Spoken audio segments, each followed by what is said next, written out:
Índice de contenidos. Editorial. Recordando 100 años de radioafición en España. Entrevista a los administradores de radiofrecuencias.es. ROE baja no siempre significa una antena eficiente. Club Selvamar Noticias. Análisis técnico, antena de base Omnitagra CB04. Amclock, el reloj que late al ritmo de la radioafición. Mi antena no funciona como la tuya, y es la misma. El gobierno de España pone el foco en los walkie-talkies. Baratos vendidos por Internet. Lo que no existiría sin la radioafición. FT2, el modo digital más rápido jamás creado en la historia de la radioafición. Atención Yaesu. Aventuras de radio, el último curso de Juan. GRG Desktop, el compañero silencioso que pone orden. En el cuarto de radio. Volver a hacer radio, memoria, experimentación y futuro. Noticias Grupo Conecta Radio. Aventuras de radio, la radioafición al alcance de todos. ¿Qué es el plan de bandas? Informe de la Asociación Española de Radioescucha del mes de marzo. Afición sin barreras. Larry, el niño del desierto y la voz que salió de la radio. Nueva serie de vídeos, modos de radio en la radioafición. El libro del mes, Radioafición Práctica. Desafío a Crack B 5.0. 58º aniversario del Radio Club QRM Belgrano. QRX Norte, cuando la radio se encuentra cara a cara. Radioafición y solidaridad en la Alta Cordillera. Las noticias de Manolo Meteorito. Calendario marzo ALD. QSL Históricas. Nuestros colaboradores. El señor Búho dice. Editorial. Marzo de 2026 se despliega ante nosotros como un recordatorio de que la curiosidad humana no tiene límites, ni en la verticalidad del espacio ni en la horizontalidad de las ondas de radio que recorren nuestro planeta. Este mes, mientras el mundo vuelve la vista hacia la Luna para seguir de cerca los preparativos de la misión Artemis II, que marcará el regreso histórico de una tripulación a la órbita lunar tras más de 50 años. Los radioaficionados recordamos que nuestra afición siempre ha sido la vanguardia de esa misma sed de conexión. No es casualidad que muchos de esos astronautas que hoy hacen historia hayan comenzado su viaje fascinados por el crujido de la estática en una radio de onda corta. Pero marzo no solo nos invita a mirar hacia las estrellas. Es, por excelencia, el mes del planeta. Las efemérides se agolpan en nuestro calendario: el Día de la Naturaleza, 3 de marzo, el Día de los Bosques, 21. El Día Mundial del Agua, 22, y el Día Meteorológico Mundial, 23. Para nosotros, el medio ambiente no es solo un escenario, es el medio en el que nuestras señales se propagan. La salud de nuestra ionosfera y la preservación de nuestros entornos naturales son fundamentales para que nuestra actividad siga siendo ese puente invisible que une culturas. En esta edición de Selvamar Noticias, queremos destacar esa dualidad. La tecnología con propósito. Como la radioafición sigue siendo una herramienta vital en la monitorización del clima y en emergencias naturales, la comunidad altruista, siguiendo nuestra esencia sin publicidad ni intereses comerciales, celebramos los nuevos tutoriales y artículos técnicos enviados por ustedes, que demuestran que el conocimiento compartido es la energía más eficiente que existe. Ciencia y asombro. Nos preparamos para el eclipse lunar del 3 de marzo. Una oportunidad única para observar cómo la sombra de la Tierra afecta también a nuestras comunicaciones. Como siempre decimos en esta casa, Selvamar no es solo una revista, es el eco de una comunidad que se niega a estar en silencio. Gracias por seguir ahí, al otro lado del micro, manteniendo viva la llama de la radioafición en este 2026 que no deja de sorprendernos. 73 para todos y buena propagación. Recordando 100 años de radioafición en España. Antes de que se autorizase la radio en nuestro país. 6 de abril de 1924, programa extraordinario de Radio Ibérica. Continuando con los hechos más destacables del comienzo de la radiodifusión en España. El 29 de marzo de 1924 Miguel Moya, después EAR1, dio comienzo a incluir sus columnas de TSH en el diario madrileño El Sol con la firma de GRID. En tal fecha y a pesar de la prohibición del Teatro Real para transmitir sus representaciones, Antonio Castilla consigue emitir la ópera Carmen el 29 de marzo desde la distante estación de la Marina de Guerra con calidad deficiente. Dado el mal resultado de tal emisión, y a pesar de las circunstancias referidas por Radio Ibérica en la publicación Selvamar Noticias N. Grado 72, toma el relevo de la estación situada en la Ciudad Lineal al tener su emisora más cerca del Coliseo, y el 30 de marzo lleva a sus radioistas La Traviata. Más cuando el día siguiente va a hacer una nueva transmisión en beneficio de la Asociación de la Prensa, se impide poner el concierto en antena dado que los aficionados prefieren escucharlo por radio, dada la novedad. Por la fuerte reacción de la prensa, la Ibérica no acata la prohibición y el 3 de abril emite una nueva ópera. El éxito de Radio Ibérica el anterior 23 de marzo, referido en Selvamar Noticias número 72, llevó a la popular emisora madrileña a preparar un gran programa para el domingo 6 de abril que fue anunciado durante sus emisiones de días anteriores. Tras ayudar Enrique González, el Gran González, a de la Riva y Jugas a buscar y contratar a los actuantes, al estudio de la emisora acudió el grupo folclórico andaluz que actuaba en el Colmao Los Gabrieles de la calle Echegaray, en el que participaban famosos personajes del mundo del espectáculo. Según los comentarios de Carlos de la Riva que publicó después en El Imparcial como dato curioso, recuerdo que en aquella emisión se consumieron más de 24 botellas de manzanilla, pues los cantantes y guitarristas gitanos no se atrevían a actuar delante del micrófono sin público, le tenían miedo, y solo a fuerza de beber manzanilla se les pasó su temor, se animaron y pudo darse el programa. También en el mismo periódico de agosto del 04 puede leerse al respecto de la extraordinaria audición. La fiesta andaluza llegó perfectamente transmitida a los oídos de los miles de aficionados. Estos, acostumbrados a la mala calidad con que escuchaban habitualmente los discos emitidos desde la emisora del Paseo del Rey así como los transmitidos por las oficiales de Carabanchel y Ciudad Lineal, al llegar a sus oídos los sonidos producidos por la voz directa de los cantantes, las guitarras y el piano con los que fueron interpretadas algunas piezas, quedaron tan entusiasmados que la emisión constituyó el primero de los grandes éxitos de la radiodifusión española. El programa, que concluyó con la actuación de un grupo baturro, tuvo 7 horas de duración. También otra columna de El Imparcial así como de El Liberal y de El Sol, desde el 8 de abril, comentaron acerca de ello. /EA4do. Entrevista a los administradores de radiofrecuencias.es. En el vasto universo de la radio y las comunicaciones, existen proyectos que nacen casi en silencio, impulsados únicamente por la pasión y la constancia. Radiofrecuencias.es es uno de ellos. Una web de consulta habitual para radioaficionados, oyentes y curiosos del espectro radioeléctrico, que con el tiempo se ha convertido en un punto de referencia por la claridad y utilidad de su información. En esta entrevista hablamos con la persona que está detrás del proyecto para conocer cómo nació la idea, qué hay más allá de las frecuencias y cómo ve el presente y el futuro de la radio. Para quien aún no os conozca, ¿quién está detrás de radiofrecuencias.es y cómo entraste en el mundo de la radio? El foro fue creado a finales del 2014 por 4 aficionados a la radio, algunos de ellos radioaficionados y otros relacionados laboralmente con este mundo tan apasionante. Seguimos manteniendo la misma dirección y financiando el foro con nuestro pecunio para evitar la publicidad, especialmente la ajena al mundo de la radio. ¿Qué te llevó a crear la web y qué necesidad creías que hacía falta cubrir en ese momento? La idea original era crear un foro que, sin olvidar los aspectos generales de la radio, se centrase principalmente en la identificación de las señales en el espectro, tanto de comunicaciones como de no comunicaciones. La pregunta recurrente en otros foros y grupos era, ¿qué señal es esta? Decidimos tratar de ayudar a los aficionados a identificar las señales que se escuchan en todas las bandas de comunicaciones usando software gratuito y de fácil manejo, con gráficos entendibles y evitando las infumables fórmulas matemáticas. Quizás la pregunta más expresiva que hemos visto sea la de EC5M que aparece en https://3ubs.ure.es/foros/nuevas-tecnologías-modos-que-carajo-estoy- ¿Cuándo empezaste imaginabas que el proyecto tendría el alcance que tiene hoy? Sinceramente, no.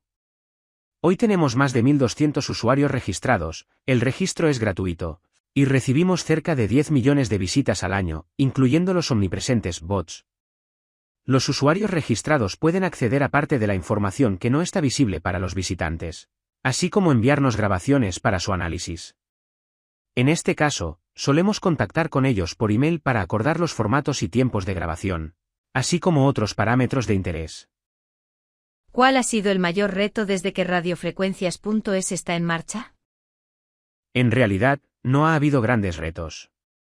Por nombrar alguno, es trabajoso mantener a los trolls lejos del foro y evitar que éste se use para propaganda ajena al mundo de la radio. ¿Cómo seleccionas y verificas la información y las frecuencias que publicas? La mayor parte de la información es de cosecha propia. Siempre que es posible, se contrasta con otras fuentes como foros, grupos o blogs, pero, en numerosas ocasiones, esto no es posible por lo que publicamos los resultados de nuestros análisis y las frecuencias en las que se han recibido las señales.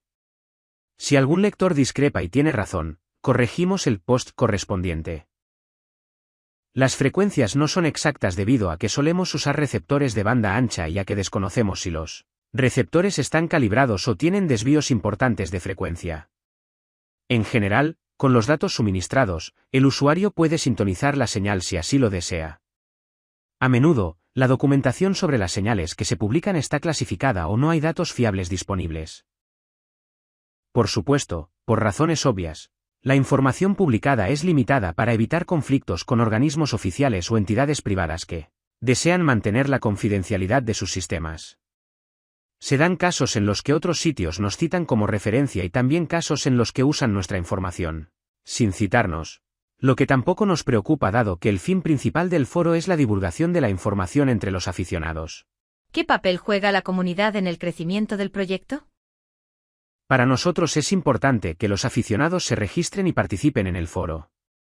Tenemos foreros de varios países y todos los aficionados son bienvenidos a participar sin importar el idioma. Desde tu punto de vista, ¿cómo ha cambiado la radioafición en los últimos años? El cambio ha sido brutal, especialmente en los equipos. Antaño, solíamos construir parte de nuestros equipos y en algunos casos también incluso se diseñaban. Ogaño, la tecnología ha avanzado tanto que esto no es viable si exceptuamos las antenas. El uso de ordenadores ha supuesto una gran ayuda y ha facilitado la práctica de esta afición sin necesitar grandes conocimientos técnicos. ¿Crees que la tecnología actual ayuda o dificulta que se mantenga el espíritu de la radio? Desde el punto de vista de la radioafición, la tecnología facilita la afición en el sentido de que es más fácil su práctica. Los modernos sistemas de comunicación han desanimado a muchos aficionados, pero todos los medios pueden convivir y complementarse. El espíritu de la radio debe estar por encima de los avances tecnológicos y mantenerse vivo y activo. ¿Qué futuro te gustaría para radiofrecuencias.es? Esperemos seguir creciendo en usuarios y que estos se animen a participar. Todos los aficionados saben cosas que pueden ser de interés para los demás, por lo que hay que aventurarse a publicar y participar. Y es importante divulgar el conocimiento y ayudar a otros aficionados, lo que indudablemente fomenta la afición. Para terminar, ¿qué significa la radio para ti, más allá de equipos y frecuencias? Además de una afición, la radio es un activo muy importante en la situación global actual. Es el último sistema de comunicaciones cuando todos los demás fallan, son interferidos o son bloqueados. Especialmente en casos de catástrofe o de guerra. A menudo las comunicaciones recaen sobre los radioaficionados para poder informar, ayudar y socorrer a los afectados. Y cuando algún país decide bloquear Internet y las redes sociales, solo nos queda la radio para mantener informados a sus habitantes. Creo que la radio en todas sus facetas tiene futuro a pesar de que algunos gobiernos prefieran cerrar las emisoras de uso público. Y aprovechamos para agradecer a Selvamar la oportunidad que nos brinda de dar visibilidad a nuestro foro. Detrás de cada frecuencia hay una historia, y detrás de cada proyecto como radiofrecuencias.es, una persona que dedica tiempo, conocimiento y pasión para que otros puedan disfrutar de la radio. Iniciativas así nos recuerdan que, más allá de la tecnología, la radio sigue siendo un espacio de encuentro, curiosidad y aprendizaje compartido. Desde Selvamar Noticias agradecemos su tiempo y su aportación a una afición que continúa viva gracias a personas que creen en ella y la cuidan día a día. https:///diagonal www.radiofrecuencias.es/portal. ROE baja no siempre significa una antena eficiente. Durante años se ha repetido la idea de que una ROE baja es sinónimo de buen rendimiento, de máxima transferencia de potencia, y en definitiva, de una antena que funciona correctamente. Esta creencia ha llevado a muchos operadores a obsesionarse con bajar la ROE, como sea, sin detenerse a analizar cómo se ha conseguido ni qué está ocurriendo realmente en el sistema de antena. El error fundamental está en asumir que una ROE baja siempre implica que más potencia llega a la antena y se radia al espacio, independientemente del método utilizado para lograrla. Esto es completamente falso. La ROE no mide eficiencia de radiación ni calidad de la antena. Únicamente indica cuán bien adaptada está la impedancia que ve el transmisor respecto a la impedancia característica de la línea, normalmente 50 ohmios. En otras palabras, una ROE baja solo significa que el transmisor está cómodo entregando potencia, pero no garantiza que esa potencia termine convirtiéndose en señal útil. Uno de los ejemplos más claros de este malentendido es la práctica de cortar el cable coaxial hasta que la ROE cae. Al hacerlo, no se está ajustando la antena, sino aprovechando las propiedades de la línea de transmisión para transformar impedancias. El coaxial, dependiendo de su longitud eléctrica, puede presentar al transmisor una impedancia distinta de la real en el punto de alimentación de la antena. Así, una antena mal sintonizada puede aparentar estar perfectamente adaptada simplemente porque el coaxial actúa como un transformador pasivo. Desde el punto de vista práctico, cortar el coaxial para obtener una ROE baja equivale aproximadamente a empalmar una carga ficticia de 50 ohmios en el circuito. El transmisor ve una carga correcta, la potencia reflejada disminuye y el medidor de ROE muestra valores excelentes, pero gran parte de la energía se disipa en pérdidas del cable o se cancela a lo largo de la línea en lugar de ser radiada. El sistema parece funcionar bien en el instrumento de medida, pero en el aire los resultados suelen ser pobres. Este fenómeno explica por qué algunos equipos muestran una ROE impecable y, sin embargo, tienen poco alcance o señales débiles. La potencia no se pierde por reflexión visible en el transmisor, sino por absorción y atenuación en el conjunto formado por una antena mal ajustada y una línea de transmisión forzada a compensar ese error. El transmisor está protegido, pero la eficiencia global del sistema es baja. La forma correcta de trabajar no consiste en engañar a la ROE, sino en ajustar la antena en su punto de alimentación para que presente una impedancia adecuada por sí misma. El coaxial debe ser un medio de transporte de energía, no una muleta para corregir defectos de diseño o ajuste.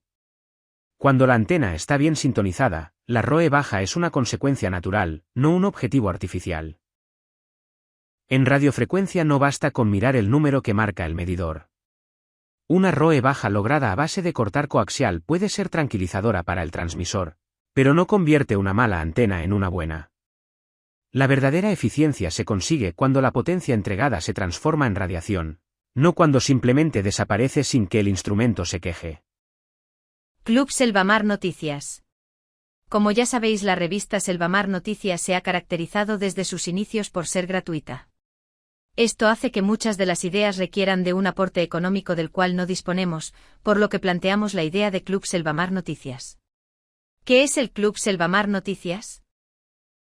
El Club Selvamar Noticias es una sección de la revista en la que los seguidores y amigos de la revista colaboran en su crecimiento, difusión, participación en eventos, asistencia a ferias y mercados y demás.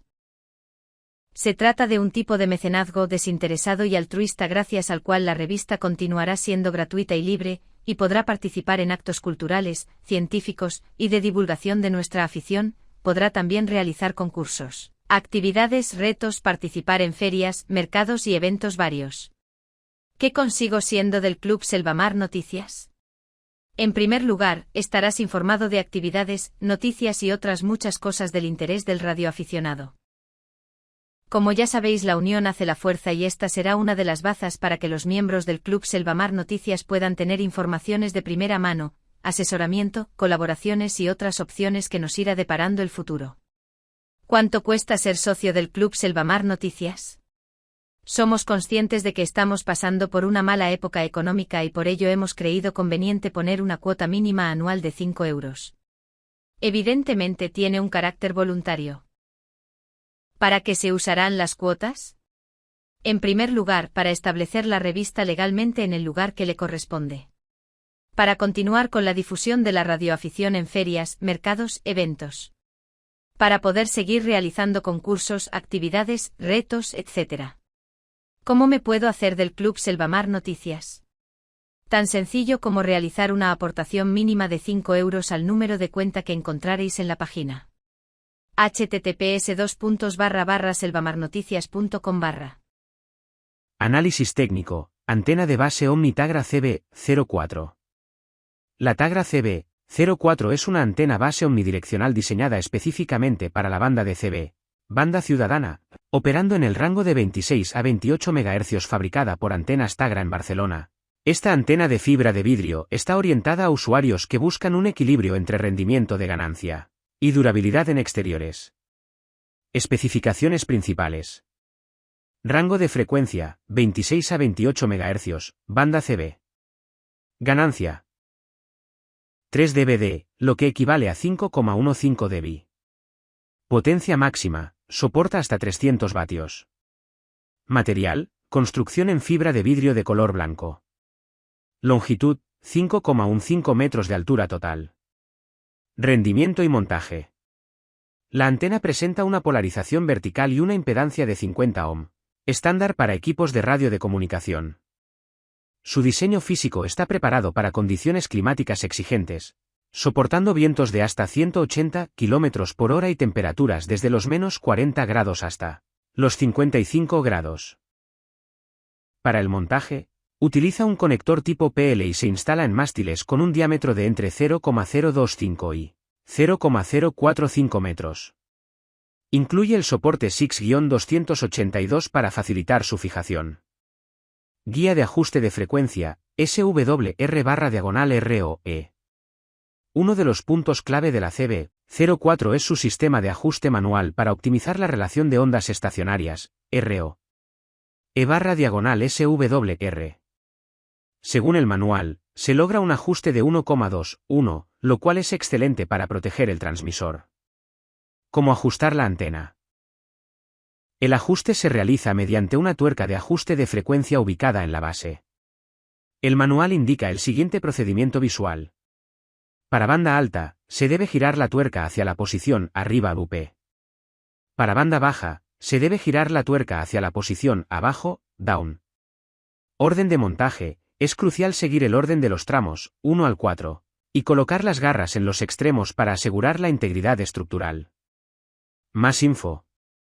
https://3yubs.tagra.net/es/producto. De cierre y de signo igual 719. Amclock, el reloj que late al ritmo de la radioafición. Hay herramientas que cuando las descubres, pasan a formar parte del paisaje habitual del SAC. No hacen ruido, no transmiten, no reciben, pero están ahí siempre encendidas, recordándonos que la radioafición es mucho más que girar el dial. Amclock es una de ellas. Amclock es una aplicación pensada específicamente para radioaficionados, creada por el Clear Sky Institute, que convierte una simple pantalla en un auténtico panel de información en tiempo real. A primera vista puede parecer solo un reloj grande, pero basta unos segundos para darse cuenta de que es mucho más.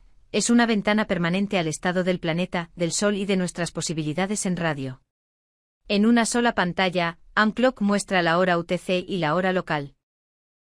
Imprescindibles para cualquier operador, junto a un mapa mundial dinámico donde se dibuja el terminador día/noche, ese límite mágico que tantos DX ha regalado históricamente. Ver cómo avanza la línea gris sobre el mapa es casi hipnótico, y al mismo tiempo tremendamente práctico para anticipar aperturas de propagación.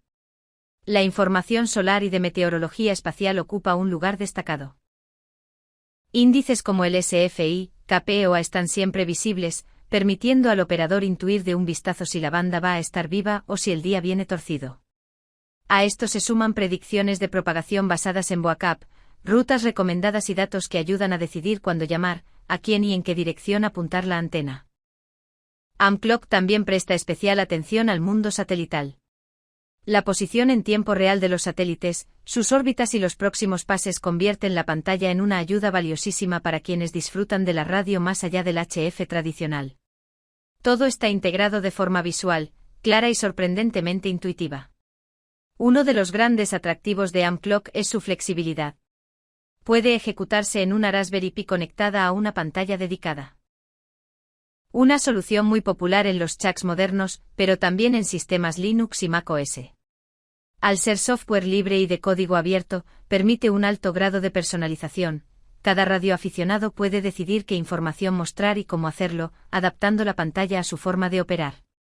En la práctica, AmpClock se convierte en ese compañero silencioso que siempre está ahí. Mientras operamos, mientras ajustamos una antena o incluso cuando el equipo está apagado, la pantalla sigue mostrando el pulso del planeta. Es una herramienta especialmente apreciada por quienes hacen DX, participan en concursos o simplemente disfrutan entendiendo por qué una banda se abre o se cierra sin previo aviso. Pero AmpClock no es solo útil, también es didáctico. Para nuevos radioaficionados, ver representados de forma gráfica conceptos como la propagación, el terminador o la influencia solar ayuda a comprender mejor esa parte invisible de la radio que tanto nos fascina. Y para los más veteranos, es una forma elegante y moderna de tener toda esa información reunida sin necesidad de consultar múltiples programas o páginas web. En definitiva, AmpClock no transmite señales, pero conecta ideas. No hace contactos, pero ayuda a lograrlos. Es uno de esos ejemplos de cómo la tecnología, bien pensada y orientada a la radioafición, puede integrarse de forma natural en nuestra pasión diaria. Un reloj sí, pero un reloj que marca algo más que el tiempo, marca el momento exacto en el que la radio cobra vida. Más info, https://3ups:// Mi antena no funciona como la tuya, y es la misma. En el mundo de la radioafición es muy habitual escuchar esta frase entre colegas. Dos radioaficionados utilizan exactamente la misma antena, comprada al mismo fabricante y con las mismas especificaciones técnicas, pero los resultados en recepción y transmisión son muy distintos. Esto suele generar frustración y la sensación de que algo está defectuoso, cuando en realidad la antena rara vez es la única responsable. La ubicación de la antena es uno de los factores más determinantes.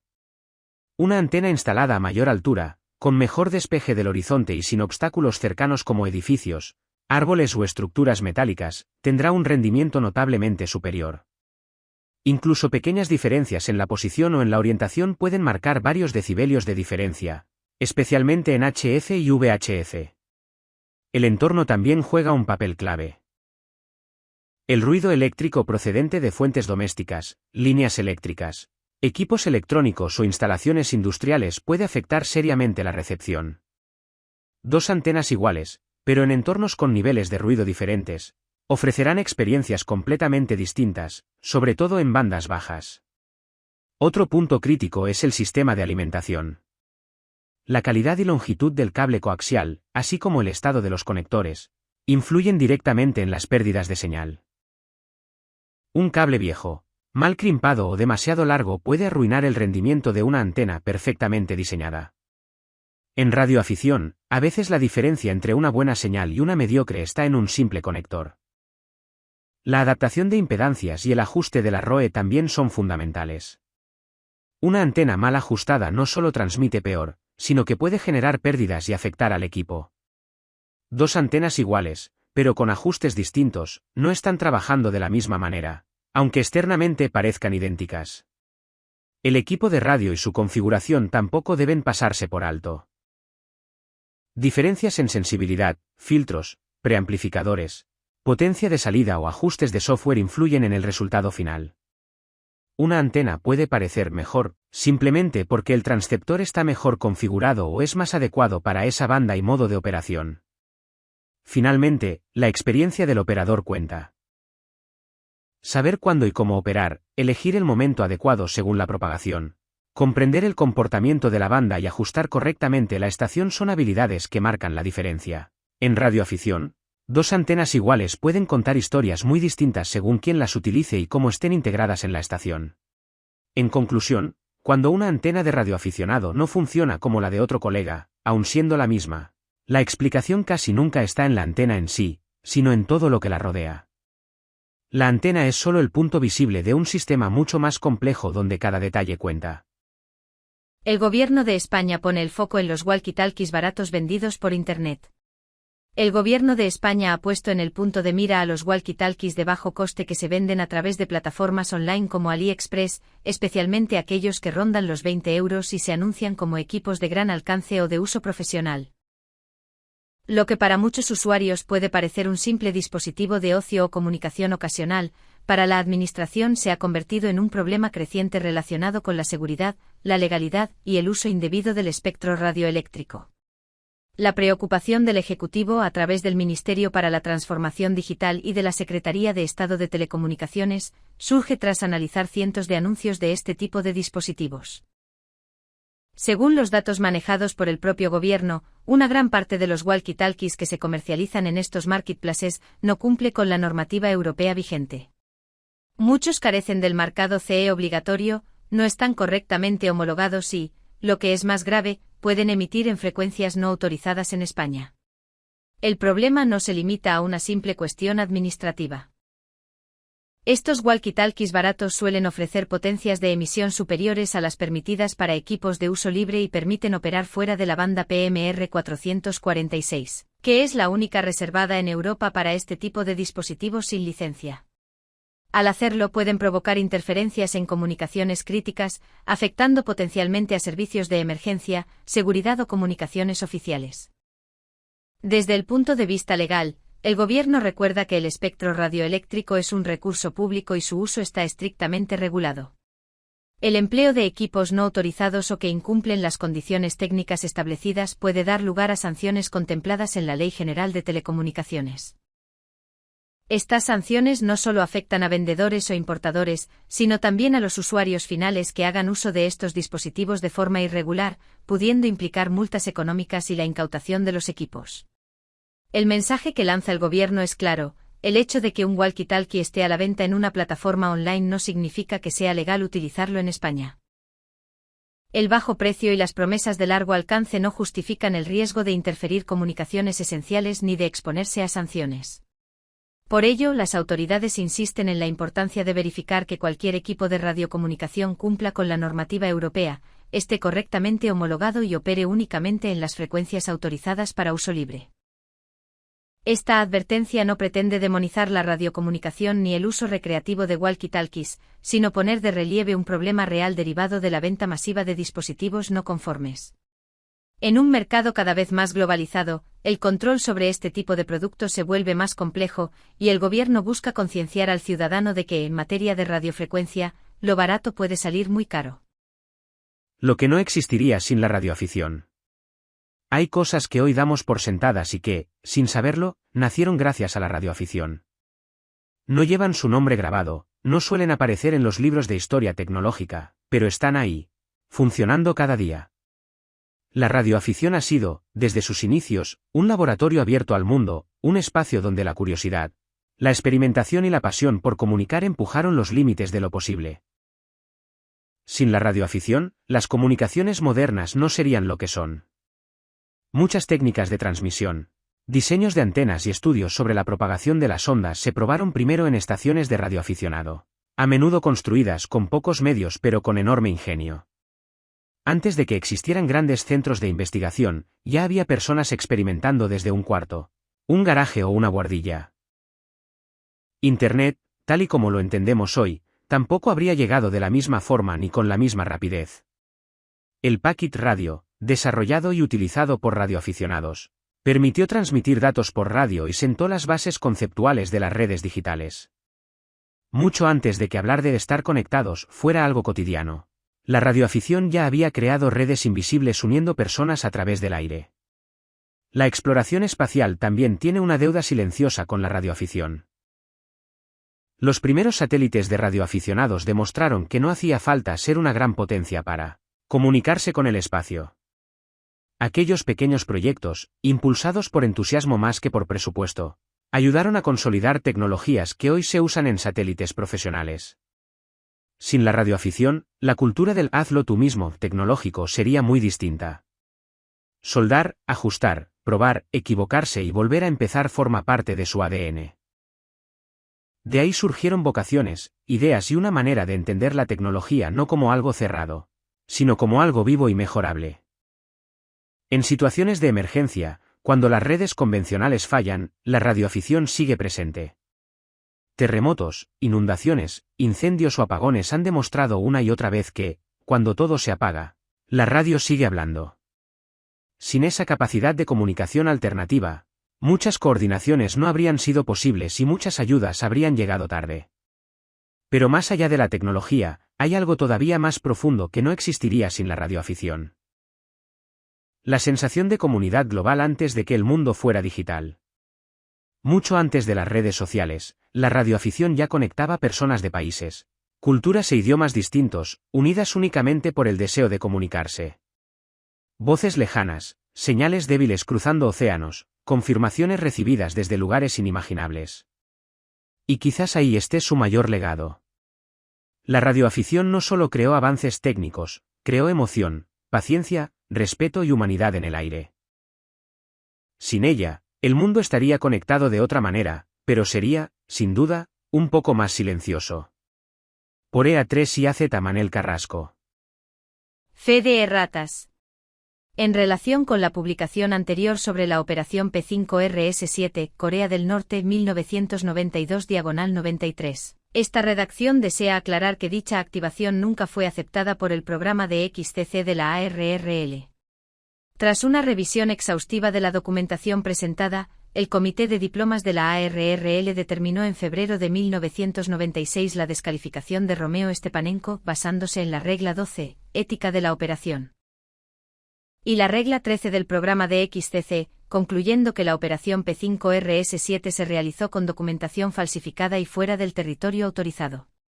Como consecuencia de esta resolución, ningún contacto realizado bajo el indicativo P5RS7 es válido para el DXCC, y el operador fue expulsado permanentemente del programa.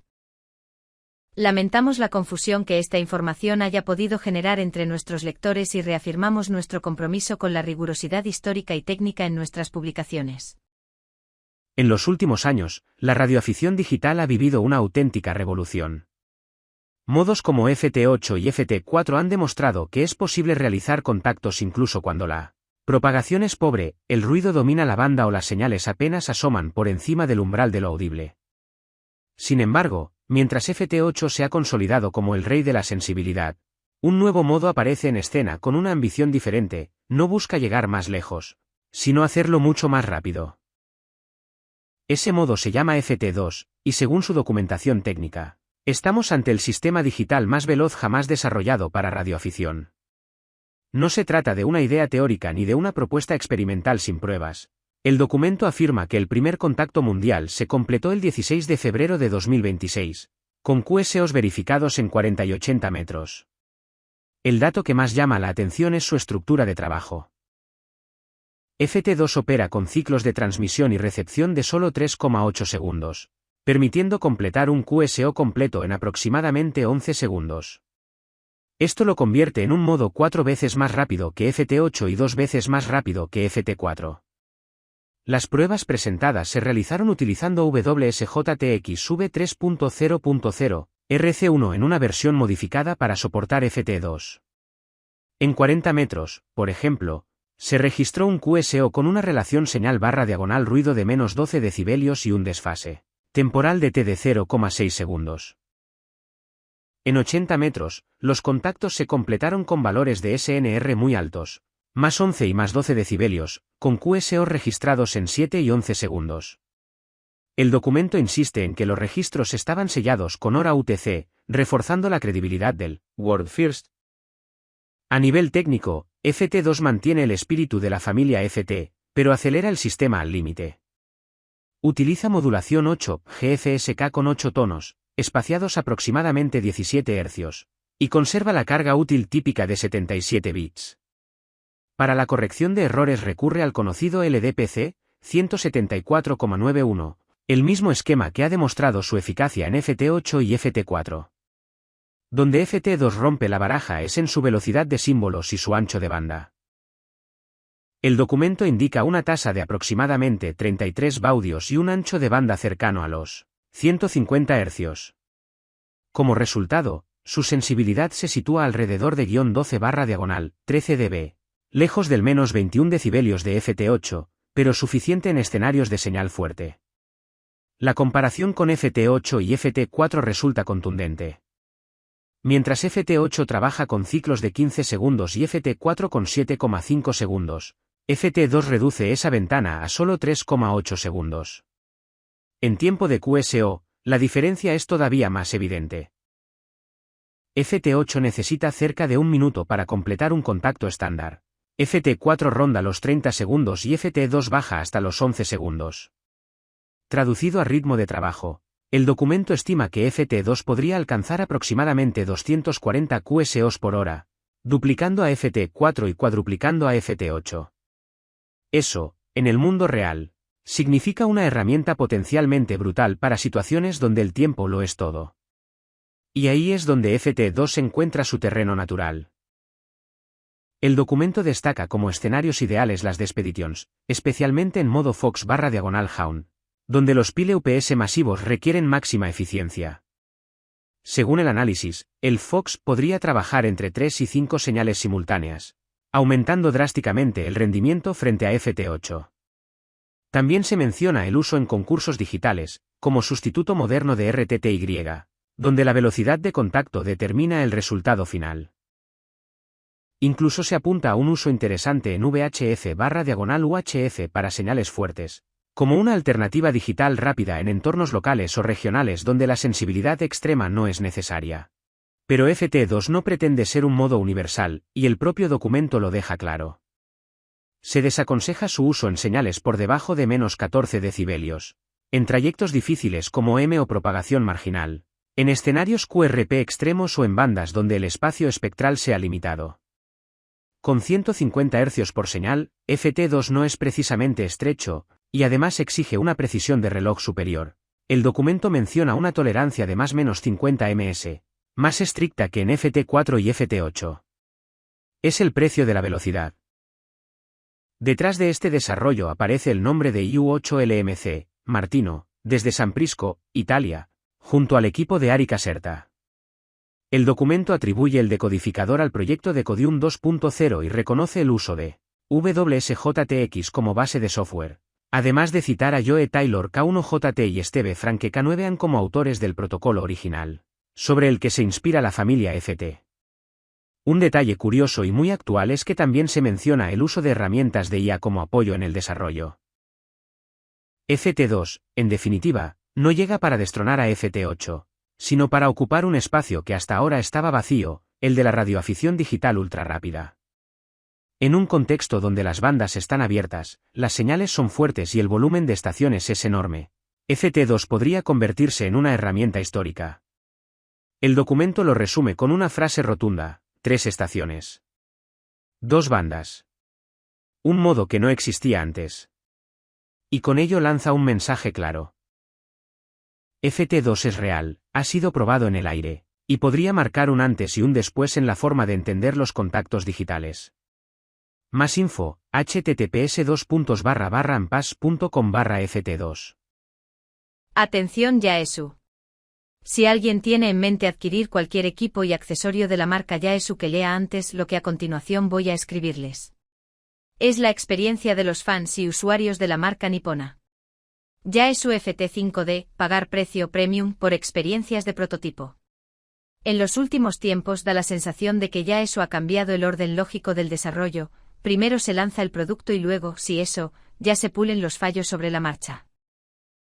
El FT5D encaja perfectamente en esa deriva que aleja a la marca de la fiabilidad que la hizo grande y la acerca peligrosamente al concepto de versión beta, vendida como si fuera un equipo de gama alta. Hablamos de un Valkyrie que supera holgadamente los 400 euros, pero que llega al usuario con ruidos molestos en digital, una sensibilidad exagerada al ruido urbano, casi parece diseñado para captar interferencias. Y para colmo, un problema físico en la carcasa que acaba traduciéndose en grietas alrededor del PTT. Pronunciamiento oficial. Brilla por su ausencia. El despropósito continúa con los accesorios. El cable original, nada barato, permite actualizar el firmware, pero no programar el equipo. Es decir, tienes que pasar por caja otra vez para una función básica. Resulta paradójico que una empresa especializada en comunicaciones no sea capaz de ofrecer un simple cable, todo en uno. Al final, la sensación para el comprador es clara: has pagado por un producto caro para terminar haciendo de conejillo de indias de los errores de fábrica. Mientras tanto, no faltan canales, influencers y supuestos expertos que siguen vendiendo estos equipos como si fueran imprescindibles, casi un objeto de culto dentro del mundo digital. La realidad es mucho más prosaica. Hoy en día puedes entrar en salas YSF desde equipos DMR bastante más económicos, sin complicaciones y con menos frustraciones. Porque al final la experiencia digital la marca la red y la infraestructura, no el precio del terminal que llevas en la mano. Quizá ya eso debería volver a mirar hacia sus usuarios de siempre. Cuando una marca deja de probar a fondo, relaja sus controles de calidad y convierte al cliente en parte del proceso de testeo, no está innovando, está dilapidando el prestigio que tardó décadas en construir. Gracias por leerme. Espero sirva de algo con lo que sucede en la marca. Por Baltasar EA7 IPF. Aventuras de radio, el último curso de Juan. Cuando Juan falleció, el silencio se volvió espeso. Su mujer, Carmen, y sus dos hijos, Laura y Marcos, tardaron semanas en atreverse a entrar en aquel cuarto. Allí seguían las antenas dibujadas en cuadernos, las tarjetas QSL ordenadas por países, y el micrófono colgado como si esperara una respuesta. No podemos dejarlo así, dijo Carmen una mañana. Juan habría querido que estos equipos siguieran vivos. Decidieron venderlos. No por necesidad, sino por respeto, la radio debía seguir hablando, aunque fuera en otras manos. La noticia corrió rápido. Demasiado rápido. A los pocos días comenzaron a llegar mensajes y llamadas. Algunos eran sinceros, radioaficionados de verdad que preguntaban por el estado del equipo, por la historia detrás de cada aparato. Otros, en cambio, olían a prisa y a oportunidad. Te doy 500 por todo y te hago un favor, soltó uno por teléfono. Eso ya no vale nada. Carmen colgó con un nudo en la garganta. Laura, que había crecido escuchando a su padre hablar con medio mundo, apretó los puños. Eso no es justo, dijo. Papá cuidó esto como si fuera parte de la familia. Marcos, el pequeño, se acercó al equipo principal. Sin saber muy bien por qué, pulsó el botón de encendido. El zumbido familiar llenó la habitación. ¿Y si probamos?, preguntó. Solo para ver si aún funciona. El indicativo de Juan seguía escrito en un papel junto al equipo. Laura dudó, pero finalmente lo leyó en voz alta, como si fuera un conjuro. Ajustó el dial. Un par de segundos después, una voz surgió del altavoz. ¿Alguna estación en frecuencia? Aquí EA3, llamando. Laura se quedó inmóvil. Carmen llevó la mano a la boca. Marcos sonrió. «Contesta», susurró. Con voz temblorosa, Laura respondió. No dio el indicativo de su padre, solo dijo que estaban probando el equipo de un radioaficionado que ya no estaba. Al otro lado hubo silencio. Luego, una respuesta cálida. Entonces, adelante. Esta frecuencia siempre fue su casa. Durante casi una hora hablaron. No de precios ni de ventas, sino de Juan, de cómo ayudaba a novatos, de sus charlas nocturnas, de aquella vez que conectó con una estación remota en plena tormenta. Cada palabra parecía devolver un poco de vida al cuarto. Al terminar, la voz dijo algo que Carmen no olvidaría. No vendan esto al primero que pase. La radio no se malvende. Se hereda. Ese mismo día rechazaron las ofertas a precio de saldo. Con calma, publicaron un anuncio distinto, no hablaba de marcas ni de vatios, sino de una historia, de un equipo cuidado y de alguien que debía entender lo que significaba. Tardaron más, sí. Pero cuando apareció Andrés, un radioaficionado joven, con los ojos brillantes y 1000 preguntas, supieron que era él. No regateó. Escuchó. Antes de llevarse los equipos, Andrés pidió un favor. ¿Puedo hacer una última llamada desde aquí? Encendieron el equipo juntos. Cuando la voz salió al aire, Carmen sintió que Juan estaba, de alguna manera, respondiendo. Porque en la radio, como en la vida, lo importante no es cuánto pagas, sino a quién escuchas. Moraleja. La radioafición no se mide en euros ni en vatios, sino en respeto, memoria y valores. Cuando alguien intenta aprovecharse del silencio que deja un radioaficionado, olvida que cada equipo guarda historias, amistades y voces que aún merecen seguir vivas. La radio no se liquida, se honra, se comparte y se continúa. Autores: Manel Carrasco, EA3IAZ. Juan José Martínez, EA3IEW. Ilustraciones: José P. Meontangas, EA3FJX. GRG Desktop, el compañero silencioso que pone orden en el cuarto de radio. Hay programas que uno instala por curiosidad y acaba olvidando. Y luego están los que sin hacer ruido, se van ganando un sitio fijo en el ordenador del cuarto de radio. No porque sean el más moderno o el más bonito, sino porque cumplen con lo que de verdad importa: ayudarte a operar, a registrar, a confirmar y a disfrutar. GRG Desktop pertenece claramente a ese segundo grupo. Es una herramienta creada por el grupo Radio Galena que, desde el primer momento, transmite una sensación muy radioaficionada, la de estar hecha por gente que entiende lo que pasa al otro lado del micrófono y del manipulado. Porque en radioafición no todo es llamar y escuchar. Detrás de cada contacto hay un pequeño ritual: apuntar el indicativo, la banda, el modo, el reporte, el nombre, la ubicación.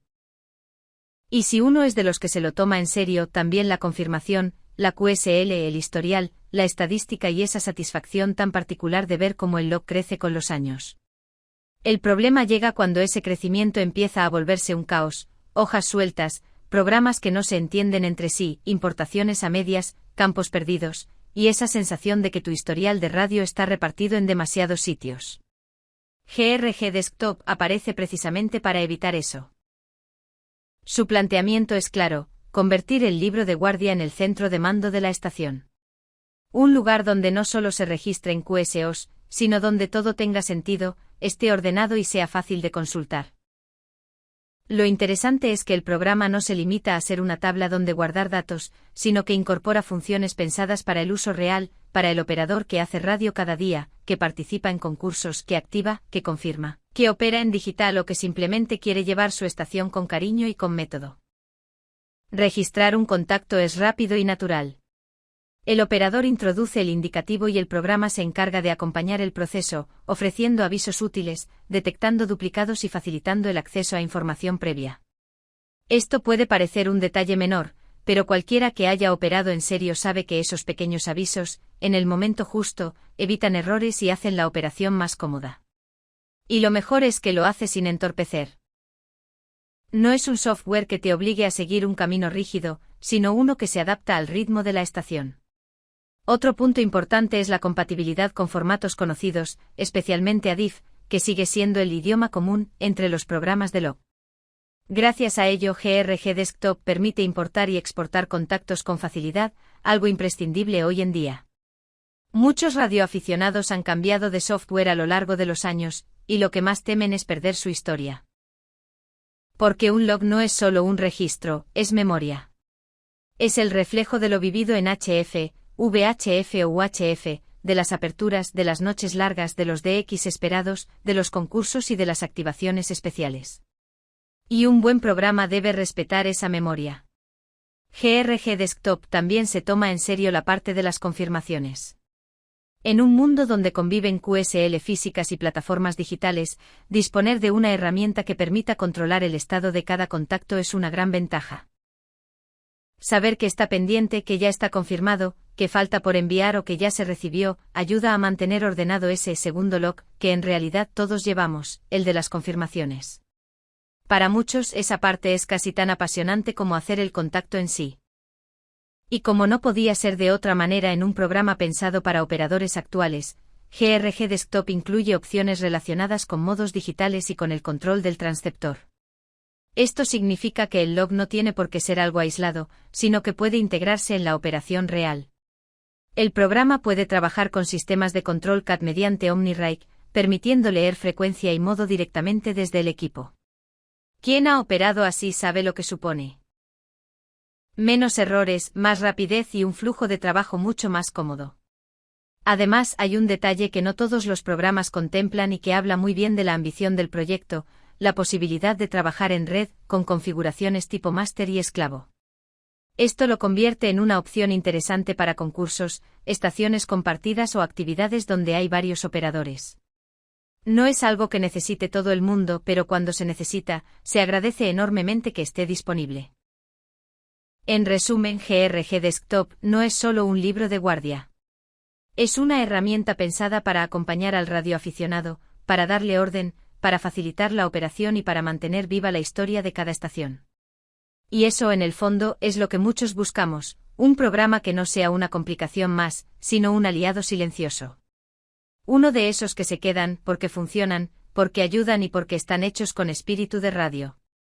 Más info, https://desktop.radiogalena.es/. Volver a hacer radio, memoria, experimentación y futuro. Hablar de radioafición es hablar de tiempo. De épocas, de tecnologías que cambian, de personas que van y vienen, y de una pasión que, lejos de desaparecer, se transforma. Mi historia dentro de este mundo comienza formalmente en el año 2000, cuando obtuve mi licencia de radioaficionado junto a mi amigo Telmo, ingeniero en electrónica. Pero, como suele suceder, el germen venía de mucho antes. De la curiosidad, de los cables sueltos, de las pruebas interminables y del deseo casi infantil de comunicarse más allá del horizonte visible. Corría el cambio de milenio y el contexto tecnológico era muy distinto al actual. No existían la ADSL, la banda ancha, la fibra óptica ni, mucho menos, soluciones satelitales como Starlink. Internet llegaba a cuentagotas, a través de líneas telefónicas analógicas, con el característico sonido del dial-up que anunciaba que la conexión, si había suerte, se había establecido. Era lenta, inestable y muchas veces, frustrante. Pero también era una puerta abierta a un mundo nuevo. En ese escenario, con recursos limitados pero con mucha voluntad, instalamos lo que fue el primer, o segundo, según registros, nodo del norte argentino con conexión a Internet aplicado a la radioafición, utilizando el programa EXO. No había manuales claros, ni tutoriales en vídeo, ni foros con respuestas inmediatas. Todo se aprendía probando, equivocándose y volviendo a intentar. Ese espíritu experimental, hoy tan olvidado, era el corazón de la radioafición. Con el tiempo apareció Echolink, y con él una revolución silenciosa. De pronto, era posible integrar estaciones de radioaficionados locales a una red mundial utilizando Internet como medio de transporte, sin que eso implicara renunciar a la esencia de la radio. Para muchos fue un puente, para otros, una herejía. Para nosotros, simplemente era una herramienta más para experimentar. Recuerdo con absoluta claridad aquellas primeras comunicaciones realizadas desde la Plaza 9 de Julio, en pleno centro de la ciudad de Salta. Sentados en un banco, con un simple handy de VHF, logramos enlazar con estaciones de España, Estados Unidos, Buenos Aires y otros puntos del país. No había torres imponentes ni equipos de alta potencia. Había ganas, conocimiento técnico y asombro.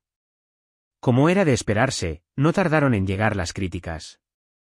Que eso no era radioafición de verdad. Que la radio debía hacerse únicamente en HF. Que Internet desvirtuaba todo. Que las ondas nobles eran las de 40 metros y que lo demás era poco menos que un juego. Los argumentos variaban, pero el trasfondo era siempre el mismo, resistencia al cambio. A pesar de ello, se intentó armar una red con distintos colegas del NOA, y algunos del NEA también se sumaron. Todo se hacía de manera colaborativa, sin fines de lucro, experimentando con interfaces caseras, adaptaciones de audio, distintas configuraciones de antenas y equipos de VHF y UHF. Cada enlace que funcionaba era una pequeña victoria, cada falla, una lección. Sin embargo, el desgaste existe. En el año 2003, luego de haber quemado 2 bases y cansado de las críticas constantes, mi entusiasmo se fue apagando. Los proyectos quedaron en pausa y la radio, aunque nunca se fue del todo, pasó a un segundo plano. A veces, abandonar también es una forma de esperar. Pasaron más de 20 años. 2 décadas en las que la tecnología avanzó a pasos agigantados. Lo que antes era experimental hoy es cotidiano. Lo que antes se cuestionaba hoy se comercializa en masa. Al adquirir recientemente un handy DMR de la línea Baofeng, tuve una revelación. Aquello que se criticaba con tanta vehemencia a comienzos de los 2000, hoy viene de fábrica. handys con conexión a Internet, redes digitales, plataformas globales. Todo aquello que supimos imaginar cuando parecía una locura. Ese descubrimiento fue el empujón final.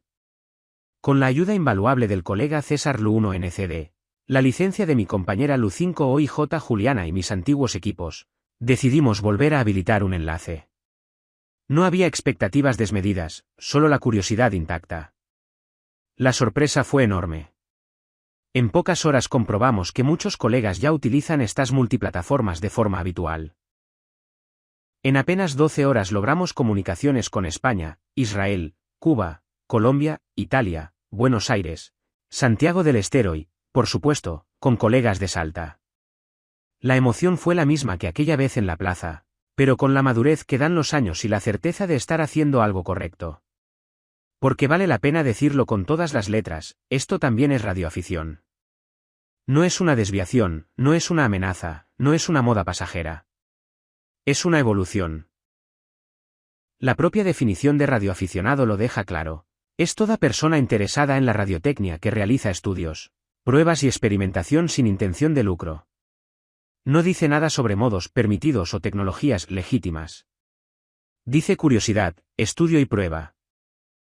Hoy, en este 2026, quiero invitar especialmente a quienes recién comienzan, o a quienes alguna vez se alejaron, a no escuchar a los detractores que afirman que hay que tener plata para ser radioaficionado.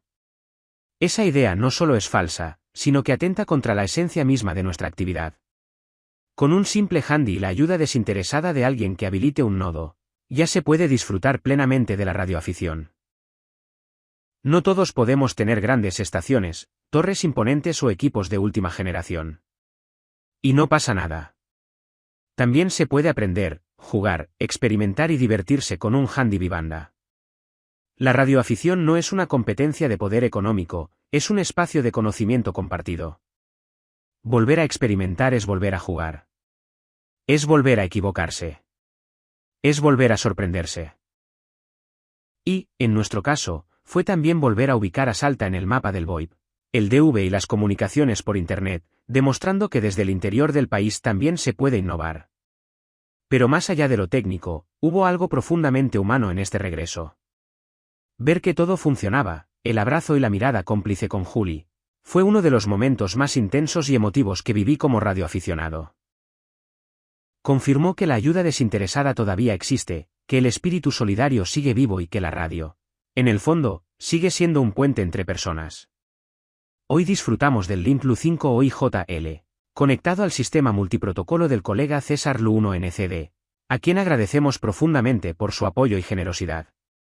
Este logro no es individual, es colectivo.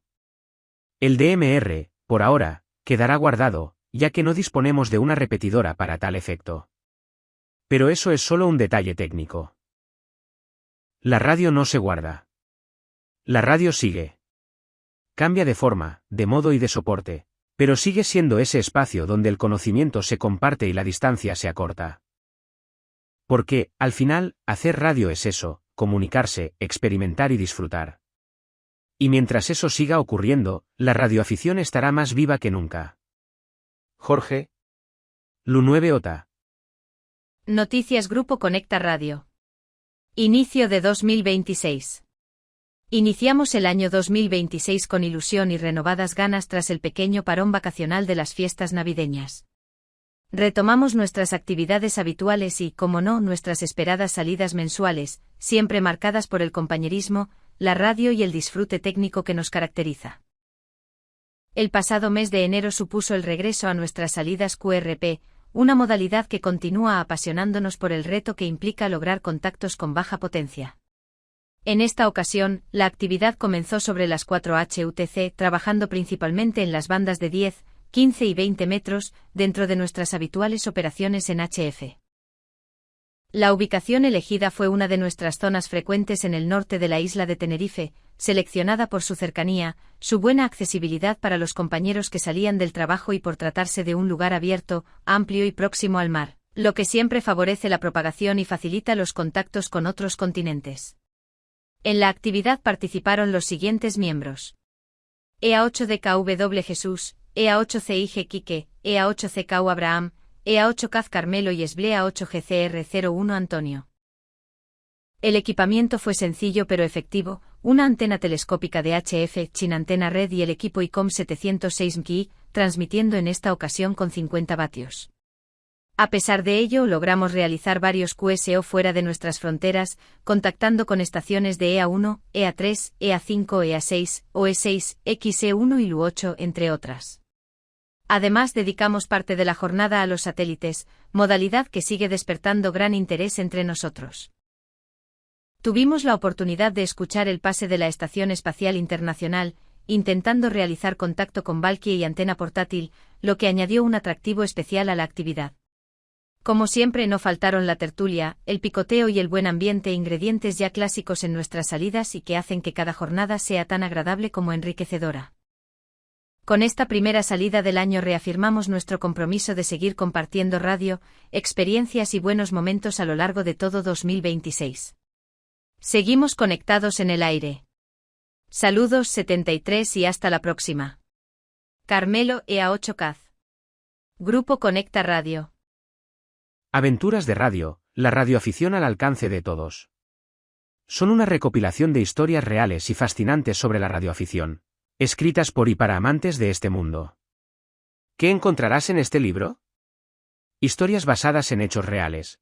Las aventuras narradas en este libro son el resultado de experiencias vividas por radioaficionados en todo el mundo.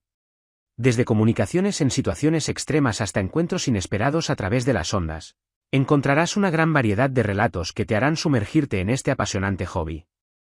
La radioafición como estilo de vida, más allá de ser un simple hobby, el libro muestran cómo la radioafición se convierte en una forma de vida para muchos. Descubrirás los valores que comparten los radioaficionados, como la solidaridad, la cooperación y el respeto por el medio ambiente. Un lenguaje sencillo y ameno. Los autores de este libro se han esforzado por hacer que las historias sean accesibles para todos, tanto para aquellos que ya conocen el mundo de la radioafición como para aquellos que se están iniciando en él. Un homenaje a la radioafición, el libro Aventuras de Radio, la radioafición al alcance de todos, es un homenaje a la historia y a los valores de la radioafición. A través de estas historias, podrás conocer a personas apasionadas que dedican su tiempo y esfuerzo a mantener viva esta tradición. Puedes adquirir los libros Aventuras de Radio, la radioafición al alcance de todos, directamente en la página web de Selvamar Noticias. https://selvamarnoticias.com/producto/aventuras-de- radio-la-radioafición-al-alcance-de-todos-. ¿Qué es el plan de bandas? El plan de bandas es la manera en la cual se distribuye el interior de cada banda de radioaficionados, según las clases de emisión. A diferencia de los límites de las bandas, que son obligatorios, los planes de bandas son sugerencias de la IARU, la Unión Internacional de Radioaficionados. Las 3 organizaciones regionales de la IARU desarrollan planes de bandas para ofrecer una guía a los radioaficionados sobre cómo diferentes intereses de operación y modos de emisión pueden ser acomodados de la mejor manera en el espectro limitado disponible. Seguir los planes de bandas es una buena práctica de operación de los radioaficionados. En la mayoría de los casos, el cumplimiento es voluntario, aunque algunas administraciones incorporan el plan de bandas para su región dentro de las regulaciones nacionales. Además, muchos patrocinadores de concursos requieren que los competidores se apeguen a los planes de bandas. En la medida de lo posible, el plan de bandas de IARU, R2 es armonizado con los de las otras regiones. Se ha sugerido que las sociedades miembros, en coordinación con las autoridades, lo incorporen en sus reglamentos y lo promuevan ampliamente con sus comunidades de radioaficionados. En el caso de Estados Unidos y sus territorios, la National Telecommunications and Information Administration (NTIA) es la encargada de asignar el uso del espectro, junto con otras agencias responsables del manejo del espectro como la Federal Communications Commission, FCC, que se encarga de asignar las licencias y regular su uso. ¿Por qué es importante el plan de banda? La importancia del plan de banda es que nos permite acomodar diferentes modos y usar de forma eficiente el espectro. Los radioaficionados pueden usar diferentes modos como CW, fonía, satélites, modos digitales y evitar chocar unos con otros. Realmente la razón principal del plan de banda es evitar la interferencia. Y todos pueden disfrutar de su modo favorito y saben en qué segmento de la banda pueden encontrar a otros disfrutando del mismo modo. Es importante entender que el plan de banda no solo sigue las disposiciones locales, también sigue las directrices internacionales. Es necesario fomentar su uso eficiente y depende de todos usarlo de forma correcta. El plan de bandas puede cambiar según los avances de la tecnología y su uso, por eso debemos estar atentos a sus actualizaciones. Antes de transmitir, revise el plan de banda para corroborar que está en la frecuencia adecuada según el modo que va a utilizar. Y también que esté dentro de los privilegios que le permite su licencia. Joel Carrazana Valdés, CO6JC. Colaborador Selvamar Noticias. Fuente: IARUR2. Informe de la Asociación Española de Radioescucha del mes de marzo. Estimados seguidores de Selvamar Noticias, sean bienvenidos al informe mensual de la AER con noticias del mundo del diejismo. Antes de las noticias, indicamos que las frecuencias se dan en kilohercios mientras que las horas son UTC, es decir, están referidas al tiempo universal coordinado. Comenzamos con una noticia del British DX Club, pues cuenta con interesantes publicaciones y guías donde se informa sobre los horarios, frecuencias e idiomas de transmisión de diferentes emisoras de onda corta. Existen guías dedicadas a África, Asia, Europa, Latinoamérica y Caribe, América del Norte, Oriente Medio y Pacífico. También cuenta con guías de emisoras de onda media de África, Europa, Oriente Medio y Cáucaso. Así como una dedicada a las transmisiones por onda larga. Todas ellas están en formato PDF y se pueden descargar de forma totalmente gratuita en la siguiente dirección electrónica: www.bdxc.org.uk. Desde la República Checa, Radio Praga anuncia que para este año 2026 tiene con una nueva serie de 10 tarjetas QSLS dedicadas a celebrar su 90º aniversario. Para poder recibir alguna de estas QSLS en formato electrónico basta con enviar un informe del programa escuchado bien por onda corta o desde su página web en www.radio CZ o a la siguiente dirección electrónica: cr@radio.cz. Recordemos que actualmente Radio Praga emite diariamente en español por onda corta de 12 a 12 y 27 en 5010 y 17790 hacia el Caribe y América, de 2 a 2 y 27 en 5010 hacia el Caribe, y de 3 a 3 y 27 en 5800 y 9955 hacia América, siempre vía los transmisores de Radio Miami Internacional. Y, desde México, Radio Educación, la única emisora educativa y cultural de este país que emite por onda corta, tiene emisiones por los 185 de 11 a 5. Es muy buena verificadora y los informes de recepción se pueden enviar a la siguiente correo electrónico: informes@radioeducacion.edu.mx. Por último, La Voz de Mongolia transmite con una potencia de 250 kilovatios en inglés. La primera transmisión es de 9 a 9 y 30 en 12.085 hacia el sureste de Asia y la segunda de 2 y 30 a 3 en 12.015 hacia el este de Asia. Se pueden enviar informes de recepción al siguiente correo: bam-en@yahoo.com. Y un dato muy importante: se recomienda enviar al menos 3 informes de recepción correspondientes a un mes para obtener respuesta. Terminamos indicando que pueden oír y leer este informe en www.radio.aer.org.es. Además, todos sus programas digistas favoritos están en www.programax.com, donde hay un total de 10 programas disponibles. Y, no olviden que nos pueden escribir al correo info@aerclub.es, desde nuestra web www.aer.org.es, así como desde nuestro perfil en Facebook. Hasta el próximo mes, muchos 73S y buenos de X. Afición sin barreras. La radioafición en el municipio surge en 1981, formando el primer grupo con 9 integrantes. Hombres sencillos, cultos, de pueblo y por supuesto multifacéticos, conforman la Federación de Radioaficionados de Cuba en la Isla de la Juventud. Defienden el amor al ser humano sin límites de espacio ni tiempo y se han convertido, por su aporte, en un eslabón imprescindible de esta cadena llamada sociedad. En nuestro municipio existen 2 secciones de bases ubicadas en la de Majagua, en Santa Fe, y el Radioclub en Nueva Gerona. En total son 121 los integrantes que intercambian ideas, conocimientos y aumentan día a día su círculo de amistades gracias a su propia creación. No existen privilegios, pues los asociados son de diversas profesiones. Hay estudiantes, ingenieros, técnicos medios en electrónica y hasta obreros agrícolas que prefieren pasar su tiempo libre haciendo bien, no solo a cubanos sino a las personas de cualquier parte del mundo. Las comunicaciones no suplen las oficiales, telefonía y radiodifusión, pero son capaces de reparar los equipos en condiciones de campaña, en tiempo breve, por eso la ayuda que brindan durante un siniestro es importante. Durante el paso de un ciclón por el territorio, estos hombres demuestran el valor de lo que muchos llaman entretenimiento, pero que saben tomar muy en serio cuando de salvar vidas se trata. Varias son las tareas que desempeñan con el paso de un huracán al dejar atrás a su hogar y trasladarse hacia otros lugares como Cayo Largo o el sur del territorio. Además de servir en tiempo de ciclones, cualquiera que necesite su colaboración en tiempos normales se les brinda, por ejemplo a un barco siniestrado, localizar medicamentos por falta de estos en otras provincias, localización de personas, etc. Esto es lo más grande que a un radioaficionado pudiera pasarle, ya que viajas imaginariamente por el mundo, aumentan los amigos y las posibilidades de desarrollar los conocimientos, además de crear una gran familia. Los radioaficionados se esmeran para que el mensaje llegue siempre a su destino. No piensan en obstáculos ni piden remuneración a cambio de su ayuda, solo desean ser útiles a la humanidad sin importar idiomas, costumbres o religiones.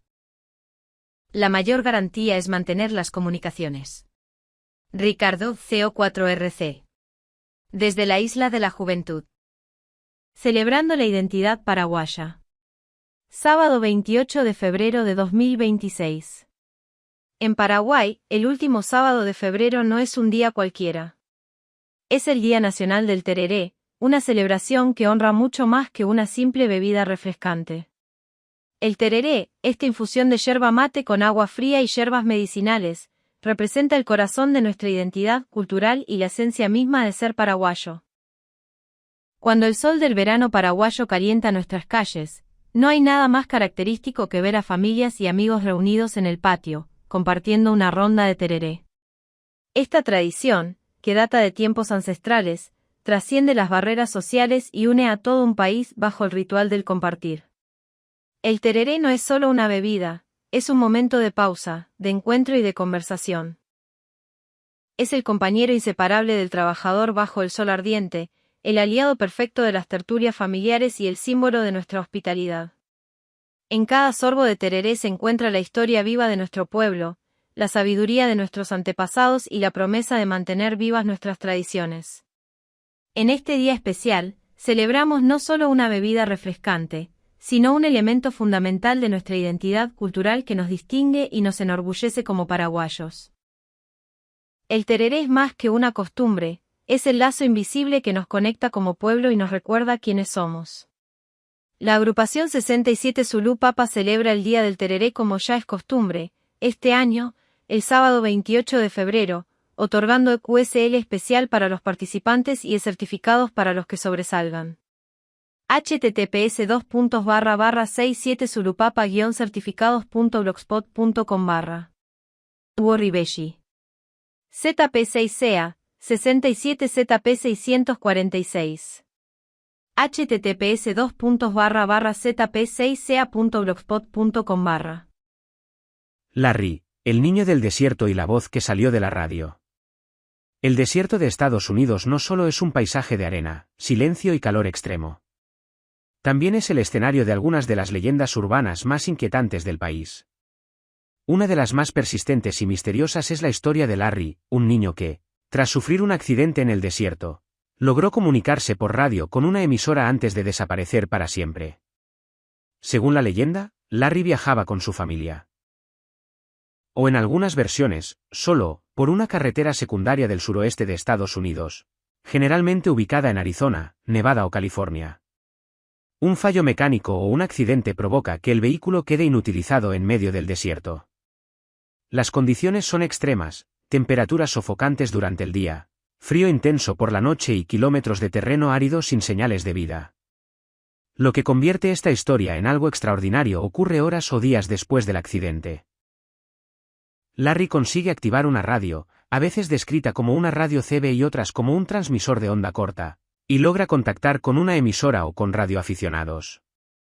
La voz que se escucha al otro lado es la de un niño débil, confundido y claramente herido. Larry explica que está perdido en el desierto, que no ve carreteras ni edificios y que no sabe exactamente dónde se encuentra. Da referencias vagas, una colina, una señal caída, un cielo completamente despejado. La transmisión es escuchada por varias personas, lo que refuerza la sensación de que no se trata de una alucinación individual. Quienes escuchan la señal intentan ayudar, piden más detalles, tratan de triangular la ubicación y alertan a las autoridades. Sin embargo, el desierto es inmenso y la información insuficiente. Con el paso del tiempo, la voz de Larry se vuelve cada vez más débil, hasta que en algún momento la transmisión se corta. A partir de ahí, la leyenda se fragmenta en distintas versiones. En algunas, nunca encuentran al niño ni el vehículo. En otras, hallan restos del coche, pero no hay rastro de Larry. También existe la versión más inquietante, la emisora vuelve a captar su voz años después, como si la señal hubiera quedado atrapada en el aire. Algunos radioaficionados aseguran que aún hoy, en noches específicas, se oye una transmisión infantil pidiendo ayuda desde el desierto. No existen registros oficiales que confirmen el caso. No hay denuncias verificadas, archivos de audio auténticos ni emisoras reconocidas que hayan validado la historia. Por ello, el relato se considera una leyenda urbana, transmitida oralmente durante años y amplificada más tarde por programas nocturnos de radio, foros de misterio e Internet. La historia de Larry sigue inquietando porque toca miedos muy profundos. La vulnerabilidad humana frente a la naturaleza, la tecnología fallando en el momento crítico y una voz pidiendo ayuda que nadie logra salvar. El desierto, con su silencio infinito, se convierte en un lugar donde las señales no solo se pierden, sino que parecen quedarse atrapadas para siempre. Como muchas leyendas urbanas, la historia de Larry no necesita ser real para ser poderosa. Su fuerza está en la imagen final. Un niño solo, hablando por radio desde ningún lugar, confiando en que alguien, en algún punto del mundo, logre escucharlo a tiempo. Y quizá eso es lo más inquietante de todo, que alguien sí lo escuchó, pero no fue suficiente. Nueva serie de vídeos, modos de radio en la radioafición. Desde Selvamar Noticias estrenamos una nueva serie de vídeos dedicada a uno de los temas más apasionantes de nuestra afición, los diferentes modos de comunicación por radio. A lo largo de esta colección iremos recorriendo, de forma clara y visual, los modos clásicos como AM, FM, SSB o CW, pero también los digitales de voz, DMR, D-Star, C4FM, NXDN, P25. Tetra, los digitales de datos, RTTY, PSK31, FT8, JT65, WSPR, JS8 Cal, Olivia, MT63. Y sistemas modernos como WinLink, Vara, Echolink, MMDVM, Pi-Star, Amnet o MQTT. La serie también incluirá capítulos sobre propagaciones especiales como Meteor Scatter, Aurora, Troposcatter o M, rebote lunar, además de satélites como Kuo, 100 y Satcom. Los vídeos se publican de forma progresiva y están organizados por número, desde el episodio almohadilla 001 hasta el con enlaces directos disponibles. Una guía audiovisual pensada tanto para quienes empiezan como para radioaficionados con experiencia, ideal para aprender, repasar y descubrir nuevos modos. https://www.youtube.com/selvamarnoticias. El libro del mes, Antenas Maestras. Optimiza tu señal y expande tu alcance en la radioafición. Descubre el fascinante mundo del diseño de antenas en la radioafición con esta guía esencial para principiantes y entusiastas por igual. Antenas Maestras, optimiza tu señal y expande tu alcance en la radioafición. Es tu compañero imprescindible para adentrarte en la emocionante aventura de construir antenas eficientes y efectivas desde cero. Desde los conceptos fundamentales hasta la aplicación práctica, este libro te llevará de la mano a través de los principios básicos y avanzados del diseño de antenas, sin importar tu nivel de experiencia. Sumérgete en los aspectos teóricos esenciales, comprende los conceptos clave y domina las herramientas prácticas necesarias para diseñar y modelar antenas con confianza. Con explicaciones claras y ejemplos prácticos, aprenderás a construir antenas adaptadas a tus necesidades específicas y mejorarás tus habilidades en la radioafición. Con Antenas Maestras, optimiza tu señal y expande tu alcance en la radioafición. Podrás explorar los conceptos básicos de la teoría de antenas de manera accesible. Aprender técnicas prácticas para el diseño y modelado de antenas. Adquirir habilidades fundamentales para construir antenas personalizadas y eficientes. Aplicar conocimientos teóricos en proyectos reales de radioafición. Ya sea que seas un novato emocionado por iniciarte en la radioafición o un entusiasta experimentado en busca de mejorar tus habilidades en diseño de antenas, este libro será tu guía completa hacia el emocionante mundo de las antenas para la radioafición. Prepárate para explorar, aprender y crear con primeros pasos en el diseño de antenas, y lleva tu experiencia en radioafición al siguiente nivel. Segundo aniversario Asociación La Campa. Campa Torres Team. 1. Participación.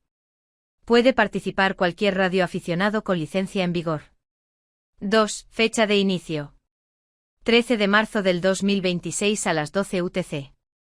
3. Fecha finalización. 15 de marzo del 2026 a las 11:59 UTC. 4. Modos y bandas de transmisión y recepción. PINAT, Salais Campa. DMR.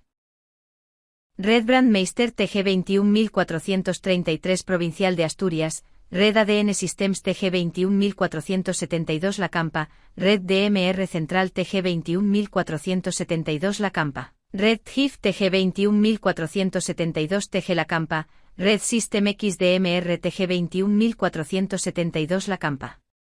Tetra ADN Systems, TG 21472 La Campa.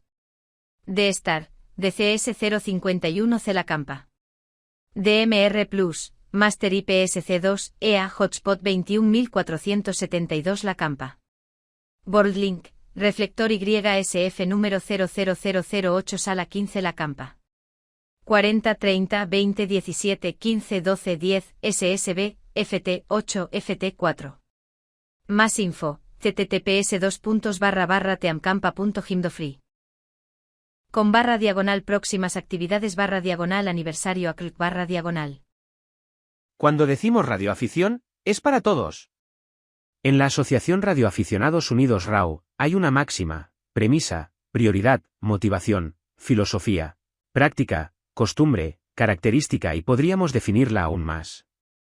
La radioafición es de todos y para todos.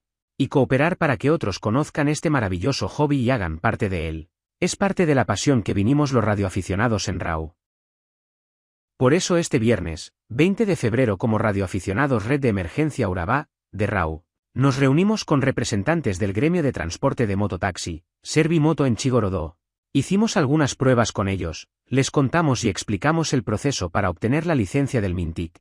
Y le dimos inicio a lo que seguramente nos ayudará a sumar más radioaficionados en la subregión de Urabá, en Antioquia, que nos permitirá tener presencia y comunicación en más lugares y que le dará dinámica al maravilloso mundo de la radio. QRX Norte, cuando la radio se encuentra cara a cara. La radioafición tiene muchas formas de expresarse, a través del micrófono, del manipulador, de una antena improvisada, y también, como no, mirándose a los ojos. Los encuentros y ferias de radio siguen siendo uno de los grandes puntos de unión de nuestra afición, y en el norte de Portugal y Galicia hay una cita que se consolida año tras año, QRX Norte.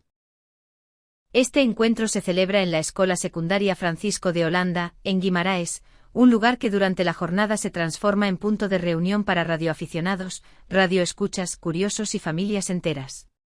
La entrada es libre, lo que refuerza uno de los valores más importantes del evento, acercar la radio a todo el mundo. Mucho más que una feria. QRX Norte no es solo una exposición de material. Es un espacio donde confluyen generaciones, experiencias y formas distintas de vivir la radio. Desde el veterano que busca ese componente difícil de encontrar, hasta el recién llegado que se acerca por primera vez movido por la curiosidad. La exposición gratuita, aunque con plazas limitadas, permite a asociaciones, comerciantes y radioaficionados mostrar equipos, proyectos y propuestas, creando un ambiente dinámico y participativo. No es raro ver cómo una conversación improvisada acaba convirtiéndose en una auténtica clase magistral sobre antenas, propagación o historia de la radio. Radio para aprender y para disfrutar. Uno de los aspectos más llamativos del encuentro es su vocación divulgativa. Actividades como el taller para montar una linterna gratuita demuestran que la radioafición también puede ser una puerta de entrada a la electrónica básica y al hazlo tú mismo, especialmente para los más jóvenes. Este tipo de iniciativas refuerzan la idea de que la radio no es solo tecnología, sino también educación, curiosidad y juego, valores esenciales para garantizar el relevo generacional en nuestra afición. Un punto de encuentro imprescindible. Detrás de QRX Norte están asociaciones comprometidas con la divulgación y el crecimiento de la radioafición, como AR Norte y AAR Norte, que con esfuerzo y constancia mantienen vivo este espacio de encuentro. Su trabajo demuestra que incluso en la era de Internet y las comunicaciones instantáneas, la radio sigue teniendo algo único que ofrecer. Eventos como este nos recuerdan que la radioafición no se mide solo en contactos o diplomas, sino también en abrazos, charlas, cafés compartidos y amistades que nacen alrededor de una mesa llena de equipos. Porque al final la radio también es eso, encontrarse, escucharse, y seguir diciendo QRX. Radioafición y solidaridad en la Alta Cordillera. Inmediata respuesta de radioaficionados chilenos ante un trágico accidente en la cabalgata del cruce de los Andes. Producto de una caída, perdió la vida una expedicionaria de 51 años. Pese al traslado en helicóptero a un hospital de Quillota, dejó de existir por las graves heridas sufridas. El pasado domingo, 8 de febrero a las 18:04 hora CE, llamó por la red de radioaficionados de Chile el representante del Radio Club Provincial de San Felipe, CE2REU, solicitando ayuda por emergencia, brindando información preliminar que una mujer que participaba de la tradicional cabalgata conmemorativa del cruce del Ejército de los Andes por el Paso Los Patos había sufrido una grave caída desde su caballo en el sector La Vega, al interior de la cordillera de Putaendo, mientras el grupo realizaba el trayecto de regreso. Al mismo horario el Radio Club Los Molinos de Villa Alemana, CE2CQ, solicitó apoyo a Senapred Valparaíso y al encargado provincial de gestión del riesgo de San Felipe, cursando la ubicación GPS-32-20-22-70-27-23, del sector denominado Viuda Negra en la cordillera de los Andes a 3000 msnm. El encargado provincial de GR de San Felipe gestionó los recursos terrestres y por Senapred el apoyo aéreo para la evacuación de la accidentada.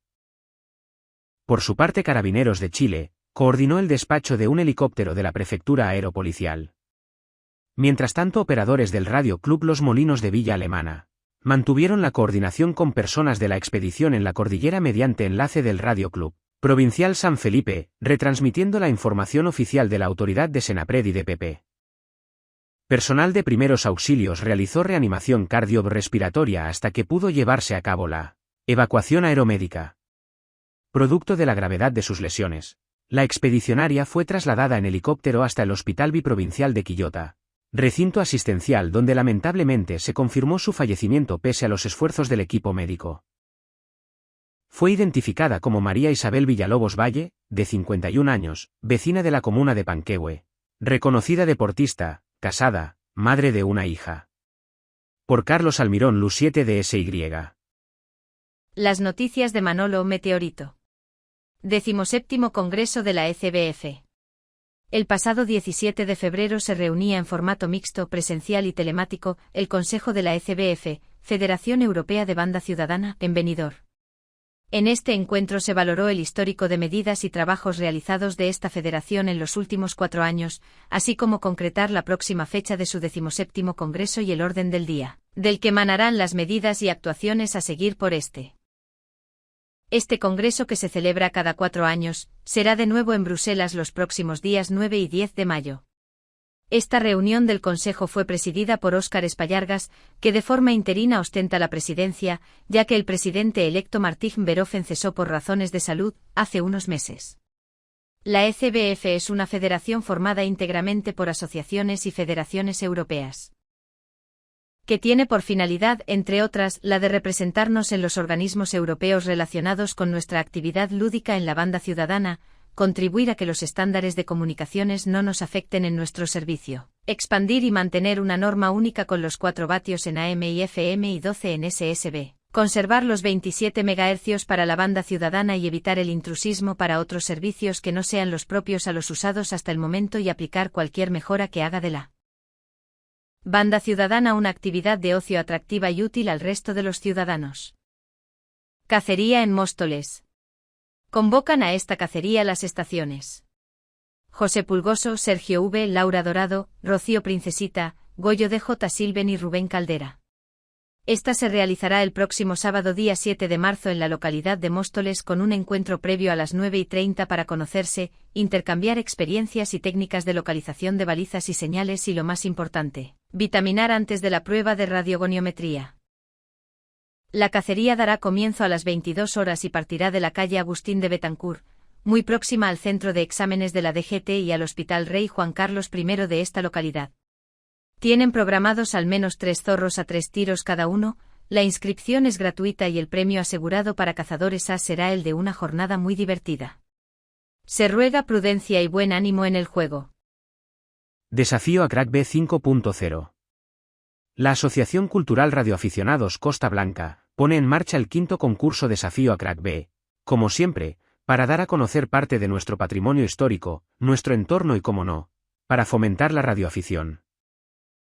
Cada actividad tendrá una puntuación diferente, según sea de castillos, ferrocarril o monumentos. También sumarán las diferentes bandas, modos y provincias, así que ya sabes. En cuantas más bandas y modos realices tu actividad, siempre cumpliendo con las bases, más puntos obtendrás en este desafío. Habrá 2 tipos de ranking, uno individual por diploma, es decir, DCE, DF y DMVE, para el cual contará la suma de las 20 actividades con mayor puntuación realizadas en dicho diploma, y otro general, cuyo resultado se obtendrá de la suma de las 20 actividades con mayor puntuación de todas las realizadas durante el desafío, sin importar el diploma al que pertenezcan. Todas las actividades que se realicen para este desafío tendrán que ser actividades portables, nunca desde casa. Ámbito internacional. Fecha, del 28 de febrero al 31 de mayo de 2026.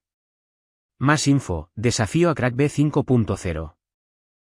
Certificados y QSL 58º aniversario del Radio Club QRM Belgrano. El 1 de marzo de 2026 el Radio Club QRM Belgrano cumple 58 años y lo festeja con una actividad radial multibanda y multimodo entre el sábado, 28 de febrero y el domingo 8 de marzo de 2026, con emisión de un certificado en versiones plata y oro, una QSL conmemorativa y un certificado especial para estaciones colaboradoras para las cuales la inscripción está abierta y cuyo enlace está en la página de la actividad vinculada más abajo. Los invitamos a ver dicha página, preinscribirse si desea colaborar y ver la información que incluye las bases, información sobre propagación, meteorología, ayudas para SSTV, muestras de certificados y QSL, lista de estaciones y más datos haciendo clic a continuación. http://lu4ao.org/58-anib-lu4 ao.htm o bien en https://3yubs.qrz.com/db/lu4ao. Calendario marzo AELD. 23 del 2 al 8 del 3 Diploma de IA del Bombero en España. 1 del 3 QSL Comunidad de Baleares Diplomas Comunidades Autónomas, Trajes típicos, Platos típicos. 1 del 3 al 10 del 3 Distintivos del Ejército del Aire. 8 del 3 QSL Especial conmemorando el Día del Bombero en España. 9 del 3 al 21 del 3 Diploma Real Astillero de Guarnizo 2026. 29 del 3 al 5 del 4 Semana Santa. Nuestros colaboradores. Cada número de Selvamar Noticias es posible gracias a la suma de esfuerzos, voluntades y pasiones compartidas. Detrás de estas páginas no solo hay redacción y contenidos, sino también el apoyo de colegas, asociaciones, empresas y amigos de la radioafición que, de una u otra manera, contribuyen a que este proyecto siga creciendo. Los logos que encontrarás a continuación representan a quienes nos acompañan con su tiempo, su experiencia, sus recursos o su confianza. Ellos forman parte activa de esta gran comunidad, haciendo posible que cada mes podamos ofrecer información, historia, técnica y, sobre todo, espíritu de radioafición. Desde aquí, nuestro agradecimiento sincero a todos ellos por caminar junto a nosotros en esta aventura, compartiendo la ilusión de mantener viva la radio en todas sus formas. El señor Búho dice: cuando tu mente te grite que no puedes más, demuéstrale que miente.